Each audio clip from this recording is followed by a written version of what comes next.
Hi, 7th graders. Mr. Gratchik here to take you the rest of the way on your Lesson 3, Thermal Energy and Heat.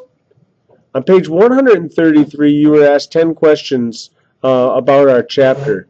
If you have all 10 questions completed, you can continue on to check your answers. If you don't have all 10 questions completed, you need to stop the video right here and finish your questions. Let's get started. On page 133, the first section dealt with lesson vocabulary, and in this section you had to use your own words to define the following terms. The first term was heat, and heat is energy transferred from hot objects to cold objects. You may have said something like energy transferred from an object at a higher temperature to an object at a lower temperature, or you may have given an example like the one provided in the book where fire and a metal rod were compared, and you noticed the transfer of heat from the fire, which has a higher temperature, to the metal rod, which was at a lower temperature.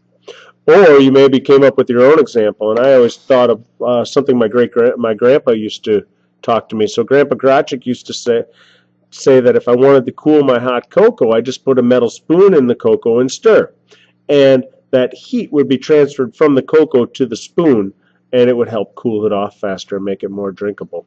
Feel free to use that tip from Grandpa Gratchik next time you drink your hot cocoa. Let's move on to question 2. Thermal energy.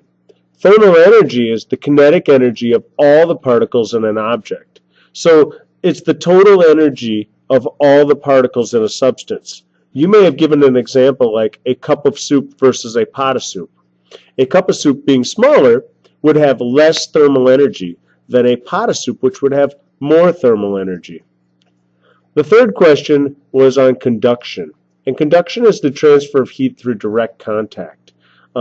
So from one substance to another through direct contact. That example I was just talking to you about, that spoon being in direct contact with that hot cocoa and that heat being transferred, would be an example of conduction. The next one is convection. The transfer of heat through moving convection currents. Now, the example in the book discussed a boiling pot of water. And you can, if you watched a boiling pot of water, you would see things rise and then they start to fall. And you have this rising and falling of this warmer liquid. And as it begins to get higher, it cools off and becomes more dense and comes back down. Question number 5, radiation. Radiation is the transfer of electromagnetic waves. Familiar electromagnetic waves include light from the sun and microwaves from your microwave oven. In the next section, we're discussing key concepts. And the first question is a comparing question, and you're comparing the difference between heat and temperature. Temperature is, if you recall, the average kinetic energy of the particles of a substance, and heat is the energy that is transferred from the objects at higher temperatures to objects at lower temperatures. Heat can change the temperature of an object. In question number 7, you had to predict. If two objects at different temperatures are in contact with each other, what happens to their temperatures?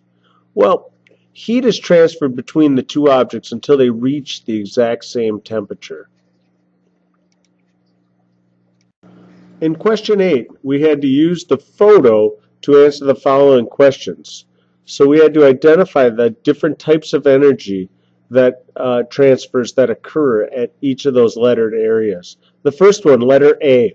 When we look at it, we see that oven rack is touching the kettle.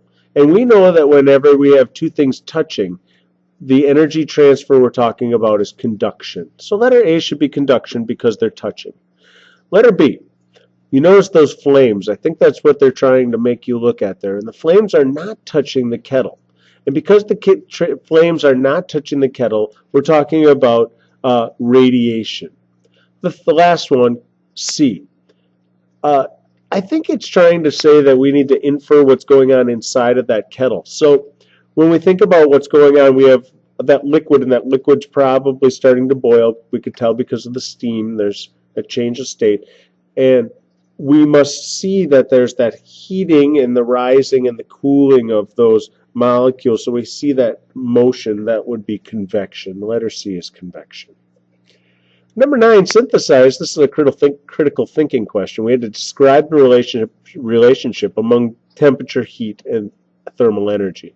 And you'll notice I just put all three and defined them. The first one, temperature, is the average kinetic energy of a particle in an object.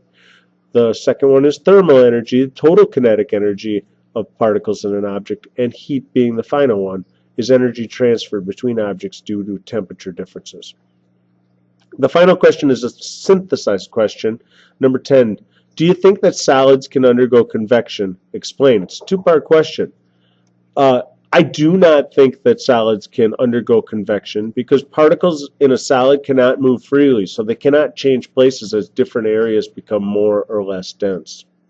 All right, so if you need to make any changes or any corrections, go ahead and do so and follow your teacher's directions from here. Have a good day.